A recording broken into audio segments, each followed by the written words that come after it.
Entre 1823 et 1837, dans une région cotonnière de Louisiane, 4 propriétaires successifs d'une même plantation perdirent complètement la vue dans des circonstances identiques. Tous possédaient la même esclave domestique, une femme nommée Clara Rose.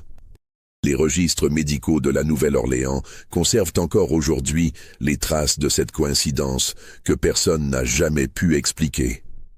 Abonnez-vous maintenant et dites-nous en commentaire de quelle ville vous nous écoutez. Cette histoire va vous glacer le sang. Les années 1820 formaient une époque trouble dans le sud des États-Unis. L'esclavage constituait le fondement économique des plantations, et la Louisiane, encore marquée par son passé français, conservait un système particulier où se mêlaient le Code noir, hérité de la colonisation française, et les nouvelles lois américaines adoptées après l'achat de la Louisiane en 1803. Cette coexistence juridique créait des zones grises, des espaces où les abus pouvaient se multiplier sans réel contrôle. La plantation dont nous parlons se situait à environ 40 km au nord-ouest de la Nouvelle-Orléans, dans une région où les bayous serpentaient entre les champs de coton. Les terres humides et les forêts denses isolaient les propriétés les unes des autres. Chaque domaine constituait un monde clos, une société en miniature où le propriétaire exerçait un pouvoir absolu sur ses esclaves, sans témoin extérieur pour juger ou condamner ses actions. La demeure principale s'élevait au sommet d'une légère colline, construction blanche à colonnes dans le style néoclassique apprécié des planteurs enrichis. Les quartiers des esclaves s'alignaient à 100 mètres de la maison, cabane de bois brut où s'entassaient les familles. Entre ces deux mondes, une distance physique qui symbolisait un abîme social infranchissable. Dans ce contexte, Clara Rose arriva à la plantation en 1823. Les registres de vente conservés aux archives paroissiales de la Nouvelle-Orléans mentionnent son acquisition par Monsieur Édouard Lavigne, propriétaire de 420 hectares de terres cultivables. Clara Rose avait alors 17 ans. Le document la décrit comme une mulâtresse de taille moyenne, en bonne santé, sachant lire et écrire le français, ce qui constituait une rareté parmi les esclaves et augmentait considérablement sa valeur marchande. L'alphabétisation d'un esclave représentait une transgression dangereuse des règles sociales de l'époque. Les lois de Louisiane interdisaient explicitement d'enseigner la lecture aux personnes asservies, par crainte qu'elles n'accèdent à des idées subversives ou n'organisent des révoltes. Le fait que Clara Rose possédât cette compétence suggérait un passé inhabituel, peut-être un ancien propriétaire plus libéral ou une éducation clandestine. Édouard Lavigne avait 42 ans lors de l'acquisition de Clara Rose.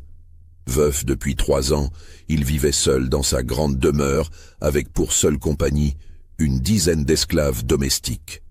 Les témoignages des esclaves des champs, recueillis bien plus tard dans des circonstances que nous évoquerons, le décrivent comme un homme au tempérament colérique, prompt aux punitions physiques, particulièrement envers les femmes esclaves qui travaillaient à la maison. Clara Rose fut immédiatement assignée au service domestique, chose inhabituelle pour une nouvelle acquisition. Généralement, les esclaves récemment achetés commençaient aux champs, où leur résistance physique et leur obéissance pouvaient être évaluées. Mais Lavigne, apprenant que Clara Rose savait lire, décida de l'employer comme aide pour la gestion de sa correspondance et la tenue de certains registres. Cette proximité avec le maître allait déterminer tout ce qui suivrait.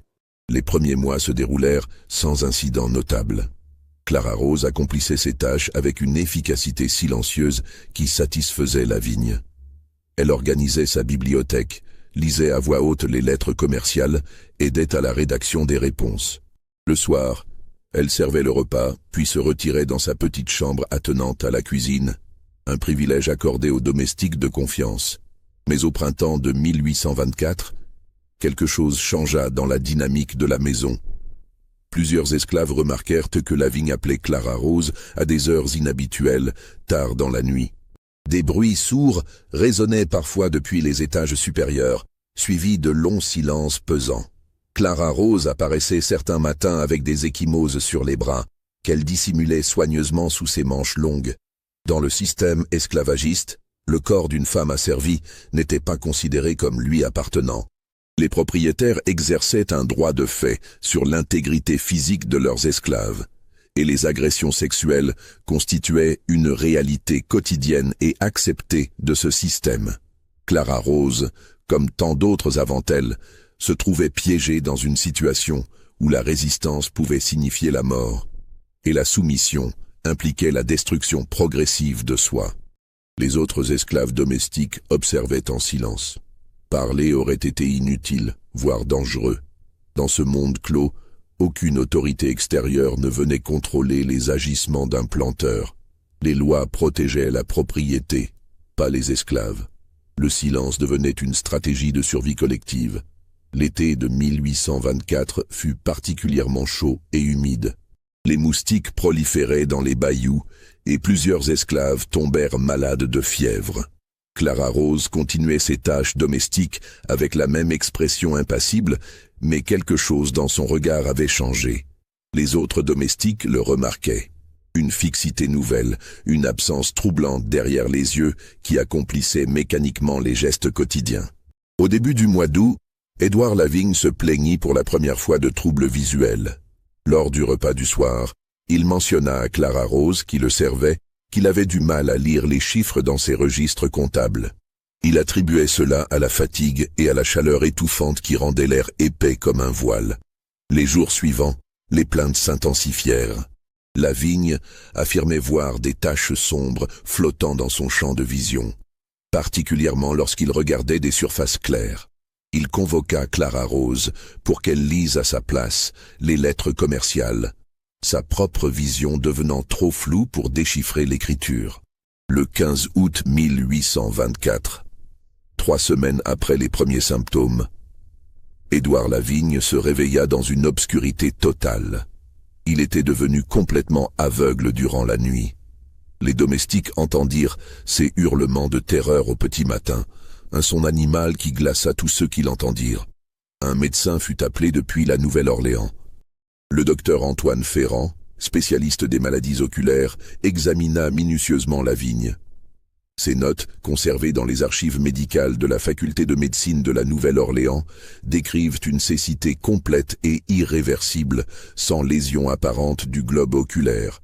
Les pupilles réagissaient encore à la lumière, suggérant que le nerf optique fonctionnait. Mais le patient ne percevait absolument rien, pas même la distinction entre lumière et obscurité. Le docteur Ferrand écrivit dans son rapport: « Je n'ai jamais observé une perte de vision aussi soudaine et totale sans cause traumatique évidente. Les yeux du patient semblent structurellement intacts. Pourtant il se comporte comme un homme dont les nerfs optiques auraient été sectionnés. Cette affliction demeure un mystère complet pour la science médicale. » Dans les semaines qui suivirent, Lavigne sombra dans un état de rage impuissante et de terreur. Devenir aveugle représentait pour un planteur la perte de son autorité, l'incapacité de surveiller ses esclaves, de gérer ses terres, de maintenir le contrôle.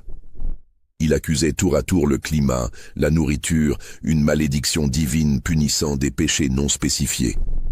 Curieusement, il n'accusa jamais directement Clara Rose. Peut-être parce que l'idée qu'une esclave puisse avoir causé sa cécité lui paraissait impossible. Dans la mentalité de l'époque, les esclaves étaient aperçus comme des instruments passifs, dénués de la capacité d'agir contre leur maître. Cette cécité mentale, plus profonde encore que sa cécité physique, empêcha Lavigne de voir ce qui se déroulait peut-être sous son nez. Clara Rose continuait à le servir. Elle lui lisait les lettres, lui décrivait le contenu des registres, guidait sa main lorsqu'il tentait d'écrire. Elle était devenue ses yeux. Cette dépendance nouvelle inversait subtilement la dynamique de pouvoir entre eux, créant une situation où le maître devait faire confiance à l'esclave pour accéder au monde extérieur. 3 mois après avoir perdu la vue, en novembre 1824, Édouard Lavigne décida de vendre sa plantation. Incapable de la gérer dans son état, il organisa une vente aux enchères de ses biens, terres et esclaves inclus. Les acheteurs potentiels vinrent inspecter la propriété et son cheptel humain, comme les documents de l'époque désignaient les esclaves. Monsieur Jacques Préville acquit la plantation en décembre 1824. Riche commerçant de la Nouvelle-Orléans, âgé de 38 ans, il voyait dans cet achat une opportunité d'investissement et un moyen d'établir son statut social. La cécité de la vigne avait fait baisser le prix de la propriété, rendant l'affaire encore plus attractive. Préville racheta également plusieurs esclaves, dont Clara Rose. Dans l'inventaire de vente, elle était spécifiquement mentionnée comme esclave domestique lettrée, compétente pour la correspondance et les tâches ménagères. Valeur, $1 200. Un prix élevé qui reflétait ses compétences rares. Édouard Lavigne partit s'installer chez un cousin à Mobile, en Alabama. Les dernières traces documentaires le concernant datent de 1826. Une lettre où il mentionne que sa cécité demeure totale et qu'aucun traitement n'a produit la moindre amélioration. Il mourut en 1828, à 50 ans, officiellement d'une pneumonie, mais les témoignages familiaux suggèrent qu'il s'était laissé dépérir, incapable d'accepter son handicap. Jacques Préville s'installa à la plantation avec sa jeune épouse, Margot, et leurs 2 enfants. Il avait l'ambition de moderniser l'exploitation, d'augmenter la production de coton, de faire de ce domaine un exemple de réussite économique. Clara Rose fut maintenue à son poste de domestique lettré, principalement parce que Préville, comme Lavigne avant lui, voyait l'utilité d'avoir quelqu'un capable de l'assister dans sa correspondance commerciale. Les premiers mois se déroulèrent dans une relative normalité. Préville était moins brutal que Lavigne dans ses interactions avec les esclaves, du moins en apparence publique.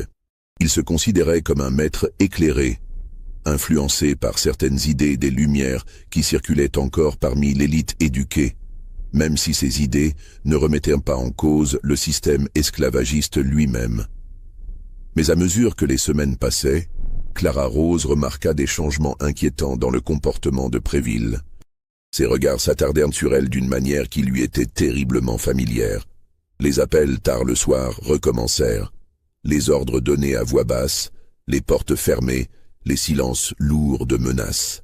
Margot Préville, l'épouse, observait ces dynamiques avec une anxiété croissante. Les témoignages ultérieurs de domestiques blanches employées à la maison suggèrent qu'elle soupçonnait ce qui se passait, mais se trouvait piégée dans une situation où intervenir aurait signifié défier publiquement son mari, chose impensable pour une femme de son époque et de son milieu. Le système qui opprimait Clara Rose opprimait aussi, de manière différente mais réelle, les femmes blanches prises dans les structures patriarcales.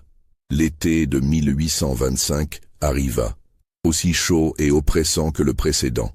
Et en juillet, Jacques Préville commença à se plaindre de troubles visuels. D'abord des difficultés à lire le soir, qu'il attribuait au vacillement des chandelles. Puis une sensibilité accrue à la lumière du jour, qui le forçait à porter un chapeau à large bord, même à l'intérieur de la maison. Les symptômes progressèrent, avec une rapidité alarmante. En août, Préville voyait des halos lumineux autour des objets. En septembre, son champ de vision se rétrécissait comme si un rideau sombre se refermait progressivement. Le 10 octobre 1825, exactement 14 mois après la cécité de Lavigne, Jacques Préville devint complètement aveugle. La terreur qui s'empara alors de la maisonnée fut profonde. 2 propriétaires successifs de la même plantation, victimes d'une cécité identique et inexplicable. Les domestiques murmuraient entre eux que la terre était maudite, que quelque chose dans l'air ou l'eau causait cette affliction terrible. Les esclaves des champs évoquaient d'anciennes histoires de cimetières indiens profanés lors de la construction de la plantation, de malédictions héritées du temps où les nations autochtones occupaient ces terres. Mais ces explications surnaturelles ne satisfaisaient pas les esprits rationnels de l'époque. Le même docteur Ferrand fut appelé depuis la Nouvelle-Orléans. Ses notes montrent sa perplexité grandissante face à ce second cas identique. Il examina tout. L'eau des puits, la nourriture servie à la table du maître, la qualité de l'air dans les différentes pièces de la maison. Il interrogea longuement Clara Rose, qui était présente dans les 2 maisonnées lors de l'apparition des symptômes. Dans son rapport, Ferrand écrit. J'ai questionné l'esclave domestique Clara Rose avec insistance, cherchant à comprendre si elle avait observé des similitudes dans les habitudes ou l'alimentation des deux hommes. Elle a répondu avec calme et précision, décrivant les routines quotidiennes sans manifester d'émotion particulière. Son comportement était celui d'un témoin neutre, presque détaché. Cette absence de réaction face à de tels événements dramatiques m'a frappé, mais je l'ai attribué à l'endurcissement émotionnel commun chez les esclaves soumis à de longues années de servitude. Ce que le docteur Ferrand interpréta comme un endurcissement émotionnel était peut-être quelque chose de bien différent. Les esclaves devaient constamment porter un masque, cacher leurs véritables pensées et sentiments derrière une façade de soumission. Cette capacité à dissocier l'intérieur de l'extérieur constituait une compétence de survie essentielle. Clara Rose excellait dans cet art du secret. Si cette histoire vous donne des frissons, laissez un like et dites-nous ce que vous pensez qu'il s'est réellement passé. Jacques Préville, confronté à la même cécité irréversible que son prédécesseur, prit une décision différente. Au lieu de vendre immédiatement, il tenta de gérer la plantation à distance depuis la Nouvelle-Orléans, laissant des contremaîtres surveiller les opérations quotidiennes. Mais la détérioration psychologique fut rapide. La cécité, combinée à la terreur de ne pas comprendre sa cause, le plongea dans une paranoïa croissante. En janvier 1826, Préville accusa plusieurs esclaves de vol et ordonna des punitions d'une brutalité inhabituelle. Les témoignages suggèrent qu'il percevait des complots partout, incapable de faire confiance à quiconque maintenant qu'il ne pouvait plus voir. Sa femme, Margot, terrifiée par la transformation de son mari et par l'atmosphère de plus en plus sinistre de la plantation, supplia de retourner vivre en ville. En mars 1826, Préville vendit la plantation à perte. L'histoire de la double cécité avait circulé, rendant la propriété difficile à vendre. Seul un acheteur accepta de prendre le risque. Monsieur Augustin Blanchard, âgé de 54 ans, planteur établi possédant déjà plusieurs propriétés dans la région. Blanchard était connu pour son scepticisme et son tempérament rationnel. Les histoires de malédiction ou de terre empoisonnée le faisaient rire. Il attribuait les deux cas de cécité à une coïncidence malheureuse. Peut-être une maladie tropicale encore inconnue, mais parfaitement naturelle. Il acheta la plantation à un prix avantageux et s'y installa avec l'assurance d'un homme qui ne croit pas aux superstitions. Clara Rose fut une fois de plus incluse dans la vente. À ce stade, elle avait 23 ans. Les descriptions d'époque la dépeignent comme une femme au visage impassible, aux gestes précis et économes, parlant peu, mais accomplissant ses tâches avec une efficacité mécanique. Personne ne semblait vraiment la voir comme un individu.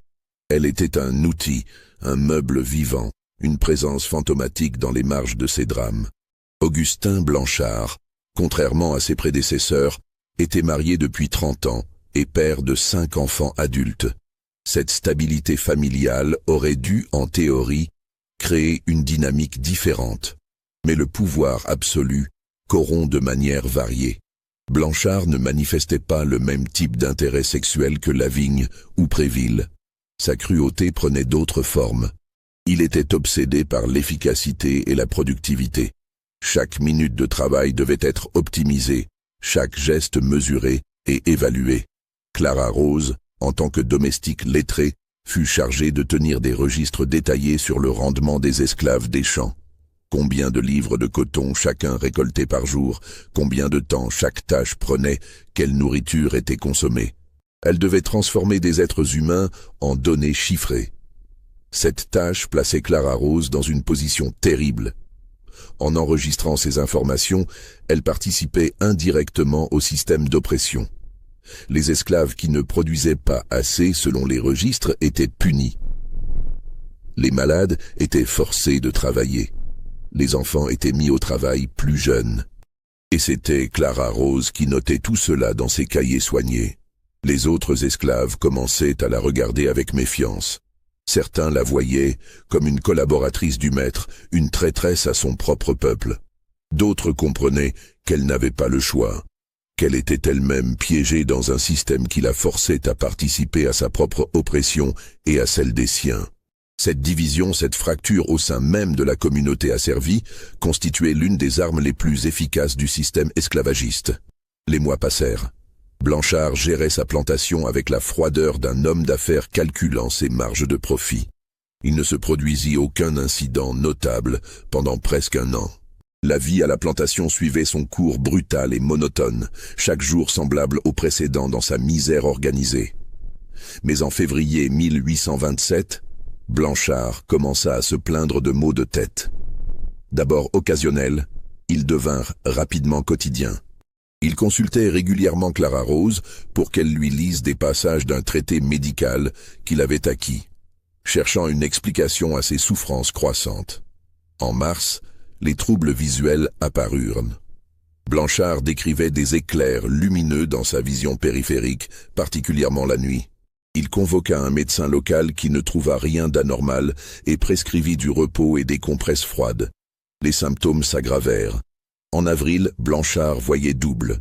En mai, des zones de son champ visuel devenaient floues puis noires. La terreur montait dans la maison. Les domestiques qui connaissaient l'histoire des deux précédents propriétaires comprenaient ce qui était en train de se produire. Une troisième fois, le même schéma, la même progression inexorable vers l'obscurité totale. Le 22 juin 1827, Augustin Blanchard devint complètement aveugle. 3 propriétaires, 3 cécités identiques, toujours en présence de la même esclave. Cette fois, la coïncidence devenait impossible à ignorer. Le docteur Ferrand fut de nouveau appelé, accompagné cette fois de 2 collègues de la faculté de médecine. Ils examinèrent Blanchard, confirmèrent la cécité totale et irréversible, puis entreprirent une investigation approfondie de la plantation. Ils analysèrent l'eau des puits, cherchant des contaminants qui pourraient affecter le nerf optique. Rien. Ils examinèrent la nourriture, soupçonnant un empoisonnement progressif par des substances présentes dans le sol. Rien. Ils interrogèrent tous les domestiques, cherchant un témoignage, un indice, une explication. Et naturellement, leur attention se porta sur Clara Rose. Elle était la seule constante dans les 3 cas, la seule personne présente dans la maison à chaque fois qu'un propriétaire avait perdu la vue. Les médecins la questionnèrent pendant des heures, fouillèrent sa chambre, inspectèrent ses affaires personnelles. Ils ne trouvèrent rien, aucune substance toxique, aucune plante vénéneuse, aucun poison connu. Clara Rose répondait à leurs questions avec le même calme détaché que lors des interrogatoires précédents. Oui, elle avait servi les 3 hommes. Oui, elle préparait parfois leur nourriture ou leur thé. Non, elle n'avait jamais ajouté quoi que ce soit d'inhabituel. Non, elle ne connaissait aucune raison pour laquelle ces hommes seraient devenus aveugles. Le docteur Ferrand écrivit dans son rapport final « Nous nous trouvons face à un mystère médical sans précédent. 3 hommes, en parfaite santé au départ, ont développé une cécité identique et complète après avoir résidé dans la même propriété. L'esclave Clara Rose constitue le seul lien évident entre les 3 cas, mais malgré nos investigations approfondies, nous n'avons trouvé aucune preuve qu'elle ait administré une quelconque substance toxique. Si elle est responsable, elle utilise un poison inconnu de la science moderne ou une méthode que nous sommes incapables de détecter. Alternativement, nous devons considérer la possibilité d'un facteur environnemental localisé à cette propriété spécifique, bien que nos analyses n'aient rien révélé de tel. Le mystère demeure entier. La nouvelle de cette 3e cécité se répandit rapidement dans toute la région. La plantation acquit une réputation sinistre.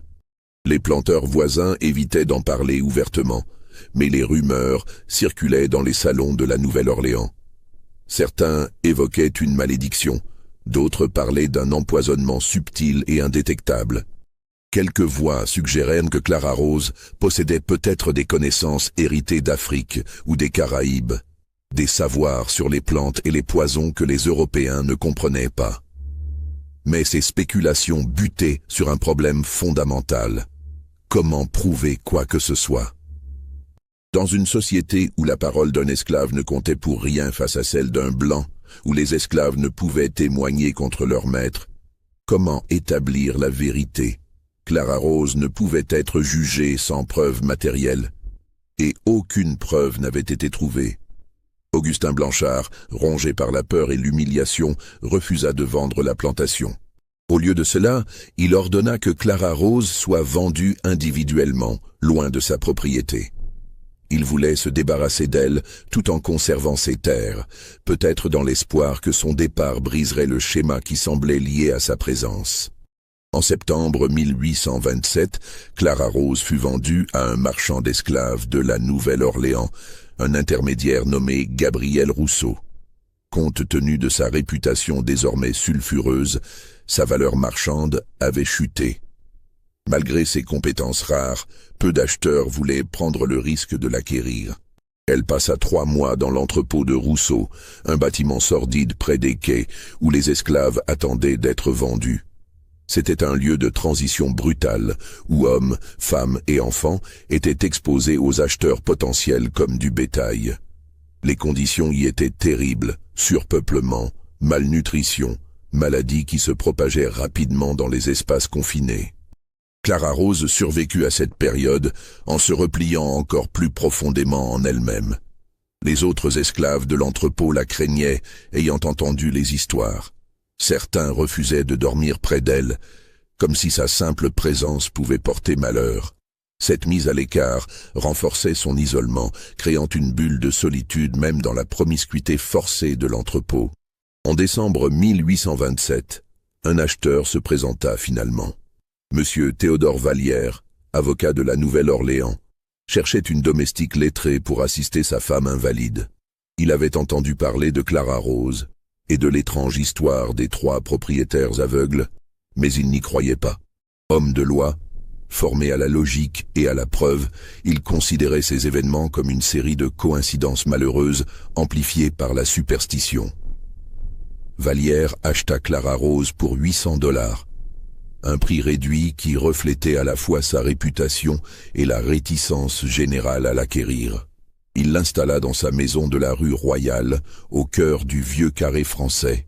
C'était un environnement urbain très différent des plantations isolées, une demeure élégante à 3 étages, avec des balcons en fer forgé donnant sur la rue pavée. La femme de Vallière, Hélène, souffrait d'une maladie dégénérative qui la clouait progressivement au lit.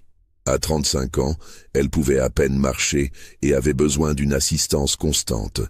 Clara Rose fut chargée de la soigner, l'aider à s'habiller, lui lire des livres, lui préparer ses repas, lui administrer ses médicaments. Cette nouvelle situation plaçait Clara Rose dans une intimité quotidienne avec Hélène Vallière d'une nature différente de ce qu'elle avait connu auparavant. Hélène était elle-même prisonnière, d'une certaine manière. Prisonnière de son corps qui la trahissait, de sa condition de femme dans une société patriarcale, de sa dépendance envers un mari qu'elle craignait plus qu'elle ne l'aimait. Les 2 femmes développèrent une relation complexe. Hélène traitait Clara Rose avec plus de douceur que les précédents maîtres, non par vertu morale particulière mais parce qu'elle avait besoin d'elle, et comprenait la valeur de maintenir une atmosphère coopérative. Elle parlait à Clara Rose, partageait des confidences sur sa vie, sa maladie, ses peurs. Dans ces moments, la barrière entre maîtresse et esclave semblait s'amenuiser légèrement, créant une illusion de connexion humaine. Mais ce n'était qu'une illusion. Le déséquilibre de pouvoir demeurait absolu. Théodore Vallière, en revanche, incarnait tout ce que Clara Rose avait appris à reconnaître et à craindre. Il était un homme habitué à l'autorité, convaincu de son droit naturel à commander. Dans son cabinet d'avocat, il défendait les intérêts des planteurs, rédigeait des contrats de vente d'esclaves, argumentait devant les tribunaux contre les rares cas d'affranchissement contestés. Il connaissait chaque subtilité légale du système esclavagiste et l'utilisait avec une efficacité redoutable. Les premiers mois dans la maison Vallière se déroulèrent sans incident. Clara Rose s'occupait d'Hélène avec un dévouement apparent qui satisfaisait Théodore.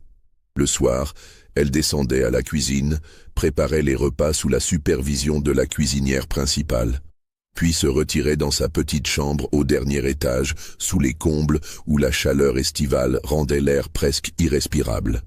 Mais en avril 1828, la dynamique changea. Hélène connut une période de détérioration rapide de son état, passant des semaines entières alitée, incapable même de se lever pour ses besoins essentiels. Clara Rose dut passer des nuits entières à son chevet, dormant sur une paillasse dans un coin de la chambre pour être disponible à tout moment. Cette présence nocturne dans les étages supérieurs attira l'attention de Théodore. Il commença à trouver des prétextes pour entrer dans la chambre de sa femme tard le soir, prétendument pour vérifier son état. Mais ses regards s'attardaient sur Clara Rose. Ses questions devenaient personnelles. Ses visites se prolongeaient au-delà du nécessaire. Hélène, même dans son état affaibli, percevait ce qui se tramait. Un soir de mai, alors que Clara Rose l'aidait à boire un peu d'eau, Hélène lui saisit le poignet avec une force surprenante et murmura « Fais attention à lui. Je ne peux pas te protéger. Personne ne peut te protéger. Mais fais attention. » Ces mots contenaient un avertissement, mais aussi un aveu d'impuissance. Même en tant que femme blanche et épouse, Hélène n'avait aucun pouvoir réel pour intervenir dans les agissements de son mari envers une esclave. Le système protégeait les hommes blancs, pas les femmes, qu'elles soient blanches ou noires. En juin 1828, Théodore Vallière commença à convoquer Clara Rose dans son bureau du rez-de-chaussée sous divers prétextes. Réorganiser les livres juridiques, recopier des documents, relire des contrats pour vérifier l'absence d'erreur. Ces tâches l'isolaient d'Hélène et des autres domestiques, créant des moments où elle se retrouvait seule avec lui dans une pièce aux portes fermées. Ce qui se passa lors de ces séances privées, Clara Rose ne le confia jamais à personne. Mais les autres domestiques remarquèrent les changements, la manière dont elle se tenait plus rigidement, le silence encore plus profond qui l'entourait, les longues périodes où elle fixait le vide, comme si son esprit s'était retiré très loin de son corps. L'été arriva, étouffant et orageux. La Nouvelle-Orléans suffoquait sous la chaleur humide, et une épidémie de fièvre jaune commença à se répandre dans les quartiers pauvres près des quais. Les moustiques pullulaient, et chaque matin apportait des nouvelles de nouveaux malades, de nouveaux morts. C'est dans ce contexte que Théodore Vallière commença à se plaindre de troubles visuels. D'abord de légers maux de tête accompagnés d'une sensibilité à la lumière vive.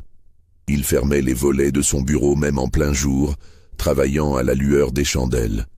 Il attribuait ces symptômes à la fatigue et à la chaleur excessive. Mais les domestiques qui connaissaient l'histoire de Clara Rose comprenaient ce que signifiaient ces premiers signes. La cuisinière, une femme libre de couleur nommée Joséphine, qui travaillait pour les Vallières depuis 15 ans, prit Clara Rose à part un matin dans la cuisine. « Je sais ce qui s'est passé dans les plantations, » dit-elle à voix basse. « Tout le monde le sait. Les histoires circulent. Je ne sais pas ce que tu fais, ni comment tu le fais, mais je te préviens, en ville, c'est différent. Il y a des voisins, des témoins, la police. Si quelque chose arrive à Monsieur Vallière, ils te prendront, et ils te pendront sans procès. Réfléchis bien à ce que tu fais. » Clara Rose ne répondit rien. Son visage demeura aussi impassible qu'un masque de cire. Elle continua à pétrir la pâte à pain qu'elle préparait, ses mains accomplissant les gestes mécaniques avec une précision parfaite. Joséphine la regarda un long moment, puis secoua la tête et retourna à ses propres tâches, mal à l'aise. En juillet, les symptômes de Vallière s'aggravèrent.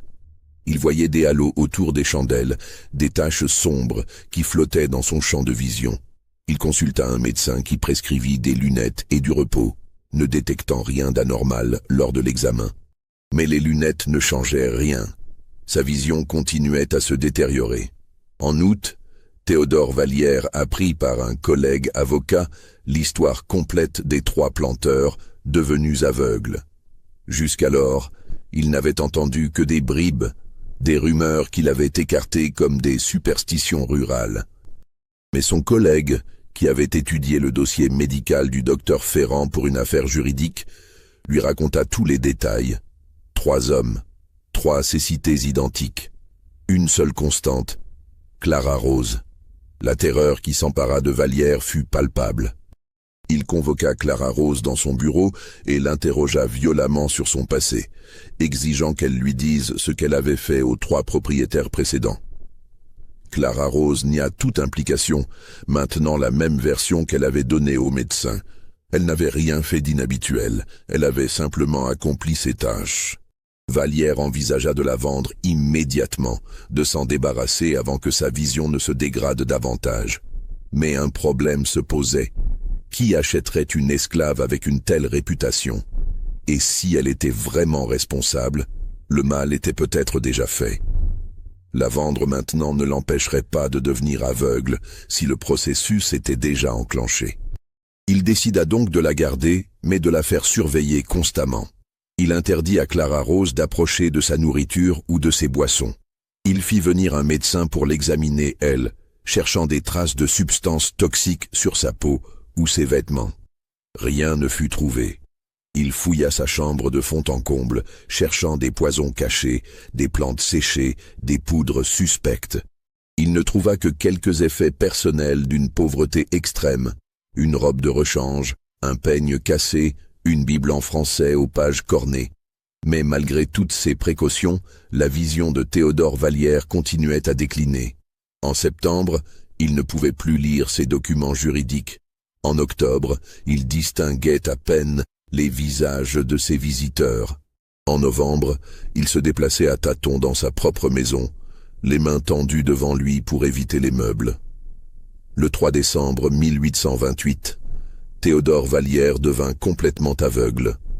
4 hommes, 4 cécités identiques, toujours en présence de Clara Rose. Cette fois, la réaction fut immédiate et violente. Vallière, malgré sa cécité, exigea que Clara Rose soit arrêtée et jugée pour empoisonnement. Il utilisa toute son influence d'avocat pour forcer les autorités à agir. La police de la Nouvelle-Orléans vint chercher Clara Rose et l'enferma dans les cellules du Cabildo, l'ancien bâtiment colonial espagnol qui servait de prison et de tribunal. Le procès de Clara Rose commença en janvier 1829. C'était un événement extraordinaire. Les esclaves étaient rarement jugés devant un tribunal formel. Ils étaient généralement punis directement par leur maître. Mais l'ampleur de l'affaire, l'implication de 4 propriétaires respectables et le mystère médical qui entourait les cécités rendaient un procès inévitable. Le problème central était la preuve. Pour condamner Clara Rose, l'accusation devait démontrer qu'elle avait administré une substance toxique aux 4 hommes. Mais aucune substance n'avait été trouvée. Les médecins appelés à témoigner expliquèrent qu'ils avaient analysé tout ce qu'ils pouvaient analyser et n'avaient découvert aucun poison connu. L'avocat de l'accusation, un homme nommé Charles Dufresne, construisit son argumentation sur la coïncidence statistique. 4 hommes en contact étroit avec la même esclave étaient devenus aveugles de manière identique. La probabilité que cela soit un hasard était infinitésimale. Donc, même sans preuve matérielle du poison utilisé, la logique exigeait de conclure que Clara Rose était responsable. Mais la défense, assurée par un jeune avocat idéaliste nommé Philippe Marchand, qui s'était porté volontaire pour défendre Clara Rose, argumenta que la coïncidence ne constituait pas une preuve. Peut-être existait-il un facteur environnemental encore inconnu, peut-être une maladie tropicale non identifiée. Condamner quelqu'un sur la base d'une simple corrélation sans prouver la causalité serait une injustice. Le procès dura 3 semaines. Les 4 hommes devenus aveugles furent appelés à témoigner. Lavigne, Préville et Blanchard vinrent spécialement pour l'occasion, guidés par des assistants. Vallière témoigna longuement, décrivant la progression de ses symptômes et sa conviction que Clara Rose l'avait empoisonné. Clara Rose elle-même fut autorisée à témoigner, une rareté pour un esclave. Elle monta à la barre et répondit aux questions avec la même voix calme et mesurée qu'elle utilisait depuis des années. Non, elle n'avait jamais empoisonné personne. Non, elle ne connaissait rien au poison. Non, elle ne savait pas pourquoi ces hommes étaient devenus aveugles. Elle accomplissait simplement ses tâches domestiques comme on le lui ordonnait. L'avocat Dufresne tenta de la piéger avec des questions agressives. N'aviez-vous pas de raison de haïr ces hommes? Ne vous ont-ils pas maltraité? Clara Rose répondit avec prudence. Je n'ai pas le luxe de la haine, monsieur. La haine est un sentiment que les esclaves ne peuvent se permettre. Cette réponse frappa l'audience. Elle contenait une vérité terrible sur la condition servile. Même les émotions les plus naturelles devaient être réprimées pour survivre. La haine, la colère, le ressentiment, toutes ces réactions humaines normales face à l'injustice étaient des luxes dangereux pour ceux qui vivaient sous le pouvoir absolu d'autrui. Le docteur Ferrand fut appelé comme expert. Il présenta ses notes détaillées sur les 4 cas, expliquant les similitudes médicales troublantes. Mais il dut admettre, sous le contre-interrogatoire de Marchand, qu'il n'avait trouvé aucune preuve matérielle de poison. Cela ne signifie pas qu'aucun poison n'a été utilisé, insista-t-il. Cela signifie simplement que nous ne savons pas le détecter. Il existe peut-être des substances, des plantes d'Afrique ou des Caraïbes, dont les propriétés toxiques sont inconnues de la médecine européenne. Cette suggestion ouvrait une porte dangereuse. Si l'on acceptait l'existence de poisons indétectables, alors n'importe qui pouvait être accusé d'empoisonnement sans possibilité de se défendre. L'absence de preuve devenait elle-même une preuve. C'était une logique juridique perverse qui inquiétait même certains membres du jury. Le procès révéla également des détails troublants sur la vie des 4 hommes. Des témoins domestiques, appelés à la barre malgré leur statut d'esclaves, évoquèrent à mots couverts les mauvais traitements, les violences, les abus. Ils ne pouvaient pas accuser directement leur maître, la loi l'interdisait, mais leurs témoignages laissaient entrevoir une réalité sombre. Une esclave nommée Mélodie, qui avait travaillé avec Clara Rose chez Édouard Lavigne, témoigna qu'elle avait souvent entendu des cris provenant des chambres du maître tard dans la nuit, qu'elle avait vu Clara Rose le matin suivant avec des marques sur les bras. L'avocat Dufresne tenta de faire retirer ce témoignage, argumentant qu'il était non pertinent, mais le juge autorisa sa conservation aux minutes du procès. Ces révélations créèrent un malaise dans la salle. L'accusation voulait présenter Clara Rose comme une empoisonneuse froide et calculatrice. Mais les témoignages esquissaient le portrait d'une femme victime d'abus systématiques. Le public se trouvait confronté à une question morale complexe. Si Clara Rose avait effectivement empoisonné ces hommes, était-ce un crime ou un acte de légitime défense désespéré? Mais cette question ne pouvait être posée explicitement. Dans le système esclavagiste de l'époque, un esclave n'avait pas le droit de se défendre contre son maître, même face à des violences extrêmes. La notion même de légitime défense ne s'appliquait pas aux esclaves. Leur corps appartenait à leur propriétaire, qui pouvait en disposer à sa guise. Tuer ou blesser son maître, quelle qu'en soit la raison, constituait toujours un crime capital. Le dernier jour du procès, l'avocat Marchand présenta sa plaidoirie finale. Il souligna l'absence totale de preuves matérielles. Il rappela que 4 médecins différents avaient examiné les victimes et la supposée coupable sans rien trouver. Il argumenta qu'une condamnation basée uniquement sur une coïncidence, aussi troublante soit-elle, établirait un précédent dangereux où n'importe qui pourrait être jugé coupable sans preuve réelle. Puis, il dit quelque chose d'audacieux, presque imprudent pour l'époque. « Messieurs du jury, je vous demande de considérer une possibilité. Et si ces hommes n'avaient pas été empoisonnés du tout? Et si leur cécité était la conséquence physique du stress, de la culpabilité, de conflits intérieurs non résolus? La science commence à peine à comprendre comment l'esprit peut affecter le corps. Les médecins appellent cela des troubles psychosomatiques. Des maladies réelles, avec des symptômes physiques mesurables, causés non par des poisons ou des infections, mais par des tourments mentaux. Et si ces 4 hommes, confrontés peut-être à leurs propres actions, à leur propre conscience, avaient développé une cécité psychogène? Une cécité née non du poison, mais de quelque chose de bien plus terrible, leur propre culpabilité refusant de voir ce qu'ils avaient fait. Cette théorie était révolutionnaire pour l'époque. La médecine psychosomatique n'en était qu'à ses balbutiements. Mais l'idée qu'un sentiment de culpabilité puisse causer une cécité physique offrait une explication alternative qui ne reposait ni sur le poison, ni sur le surnaturel. Elle suggérait que les 4 hommes s'étaient, d'une certaine manière, aveuglés eux-mêmes. Le jury délibéra pendant 2 jours. Finalement, ils rendirent leur verdict non coupable. Pas parce qu'ils croyaient Clara Rose innocente, mais parce que les preuves étaient insuffisantes pour une condamnation. Le doute raisonnable existait. Théodore Vallière, en entendant le verdict, poussa un hurlement de rage et de frustration. Les 3 autres propriétaires présents dans la salle manifestèrent leur indignation. Ils voulaient une explication, un coupable, une fermeture. Le verdict les laissait dans l'incertitude, avec leur cécité permanente et aucune réponse satisfaisante.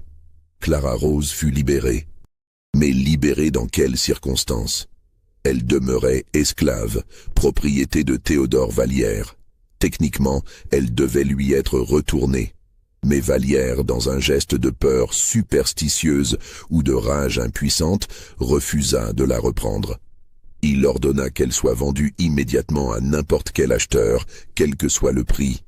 Personne ne voulait acheter Clara Rose. Sa réputation la précédait.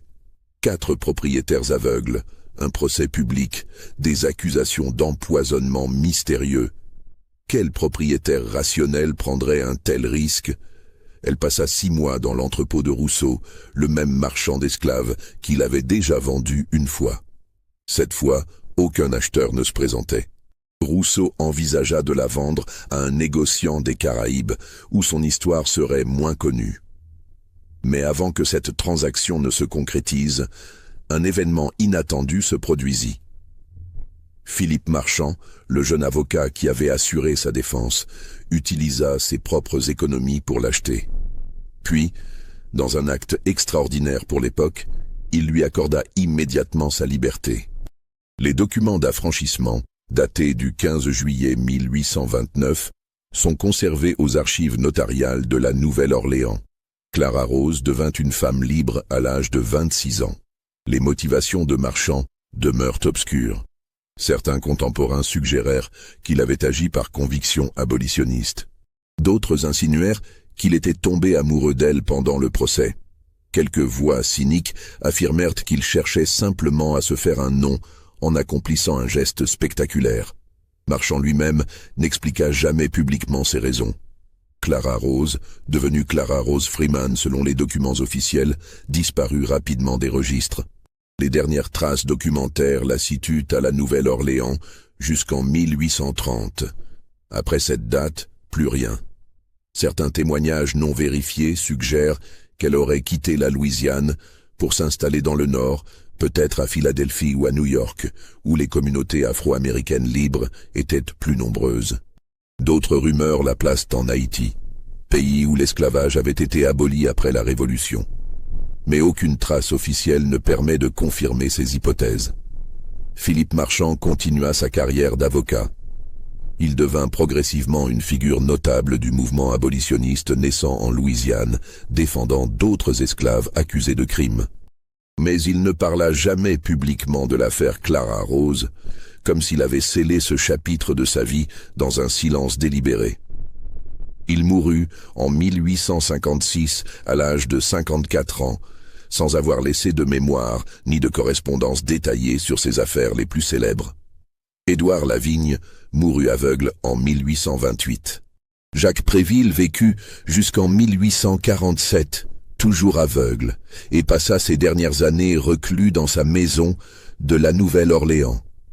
Augustin Blanchard survécut jusqu'en 1853, ayant appris à gérer ses plantations malgré sa cécité, utilisant des contremaîtres en qui il plaçait une confiance forcée. Théodore Vallière vécut le plus longtemps, jusqu'en 1862, année du début de la guerre civile américaine. Il assista, sans pouvoir le voir, au début de l'effondrement du système esclavagiste qu'il avait si ardemment défendu. Aucun des 4 hommes ne recouvra jamais la vue. Les examens médicaux postérieurs, même avec les progrès de l'ophtalmologie au milieu du XIXe siècle, ne purent jamais identifier la cause de leur cécité ni proposer de traitement. Leurs yeux demeuraient structurellement intacts, mais ne voyaient plus rien, comme si la connexion entre l'œil et le cerveau avait été mystérieusement coupée. L'affaire Clara Rose devint une légende dans le sud des États-Unis. Des dizaines de théories circulèrent pendant des décennies. Certains médecins continuèrent à chercher un poison inconnu qui pourrait expliquer les symptômes. D'autres explorèrent l'hypothèse de la cécité psychosomatique, suggérant que la culpabilité et le stress pouvaient effectivement causer des dommages neurologiques. Une théorie particulièrement intrigante émergea dans les années 1850, proposée par un médecin nommé Dr Étienne Beauchamp. Il suggéra que Clara Rose pourrait avoir utilisé non pas un poison, mais une technique psychologique. En connaissant intimement la routine et les habitudes de ses maîtres, en les servant chaque jour, en préparant leur nourriture et leurs boissons, elle aurait pu créer chez eux une anxiété progressive, une peur latente d'être empoisonnée. Cette peur, combinée à la culpabilité inconsciente de leurs propres actions envers elle, aurait pu déclencher une conversion hystérique, un trouble psychologique où le conflit mental se transforme en symptômes physiques réels. La cécité serait alors devenue une auto-punition inconsciente, une manière pour l'esprit de se protéger en refusant de voir. Cette théorie ne fut jamais prouvée, mais elle offrait une explication qui ne nécessitait ni poison indétectable, ni événement surnaturel. Elle suggérait que Clara Rose avait peut-être simplement existé, et que sa présence constante, son regard silencieux et impassible, avait suffi à déclencher chez ces hommes un processus psychologique destructeur. En d'autres termes, ils se seraient aveuglés eux-mêmes, incapables de supporter le poids de ce qu'ils avaient fait et de ce qu'ils continuaient à faire. Mais cette théorie soulève une question troublante. Clara Rose était-elle consciente de cet effet ? Comprenait-elle qu'elle exerçait une forme de pouvoir psychologique sur ces hommes? Ou était-elle simplement une survivante qui faisait ce qu'elle devait pour traverser chaque jour, sans réaliser que sa simple présence déclenchait un processus d'autodestruction chez ses oppresseurs? Nous ne le saurons jamais. Clara Rose ne laissa aucun témoignage écrit, aucune confession, aucune explication. Elle emporta ses secrets avec elle, ou qu'elle soit partie après avoir obtenu sa liberté. Son silence final fut peut-être son acte le plus puissant, refuser de donner à l'histoire l'explication qu'elle réclamait. Les historiens modernes qui ont étudié l'affaire demeurent divisés.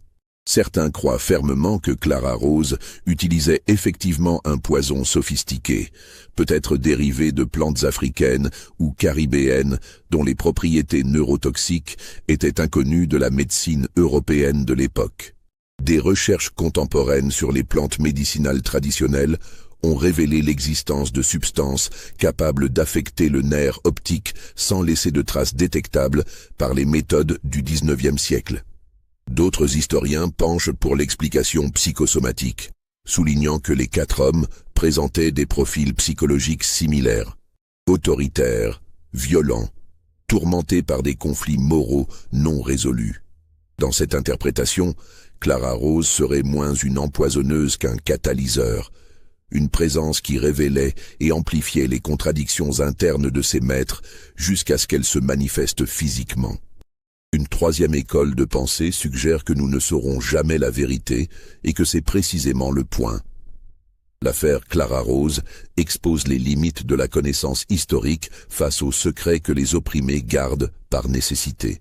Dans un système qui niait leur humanité, qui criminalisait leur alphabétisation, qui punissait de mort toute rébellion, les esclaves développaient des stratégies de résistance subtiles, invisibles, impossibles à documenter. Si Clara Rose a effectivement causé la cécité de ses maîtres, elle l'a fait d'une manière si habile qu'elle ne laissa aucune preuve, protégeant ainsi sa vie et sa liberté éventuelle. Ce qui demeure indiscutable, c'est le fait lui-même. 4 hommes sont devenus aveugles, 4 hommes qui possédaient et maltraitaient la même femme. La coïncidence est statistiquement extraordinaire. Et Clara Rose, après avoir survécu à tout cela, disparut dans l'anonymat de la liberté refusant de satisfaire la curiosité morbide de ceux qui voulaient comprendre son histoire. Peut-être est-ce là la vraie leçon de cette affaire. Pas une explication médicale ou juridique, mais une vérité plus profonde sur le pouvoir et la résistance. Dans un système construit sur la violence et le contrôle absolu, même le silence peut devenir une arme. Même l'absence de réponse peut être une forme de justice. Les 4 propriétaires passèrent le reste de leur vie dans l'obscurité, incapables de voir le monde qu'ils avaient contribué à créer. Clara Rose, elle, disparut dans une lumière que nous ne pouvons plus distinguer, libre enfin de définir sa propre existence, loin des regards qui l'avaient si longtemps réduite à un objet. Aujourd'hui, si vous visitez les archives de la Nouvelle-Orléans, vous pouvez encore consulter les documents du procès, lire les rapports médicaux du docteur Ferrand, examiner les certificats de cécité des 4 hommes. Tous ces papiers jaunis témoignent qu'un événement extraordinaire s'est produit. Mais ils ne vous diront jamais toute la vérité, car certaines vérités appartiennent à ceux qui les ont vécues. Et Clara Rose, après une vie passée à être observée, scrutée, possédée par les regards d'autrui, a choisi de garder la sienne pour elle-même. Dans un monde qui lui refusait tout contrôle sur son propre corps, elle a conservé au moins le contrôle de son histoire. Et peut-être que le mystère non résolu est précisément ce qu'elle voulait nous laisser. Une question sans réponse. Un doute qui persiste.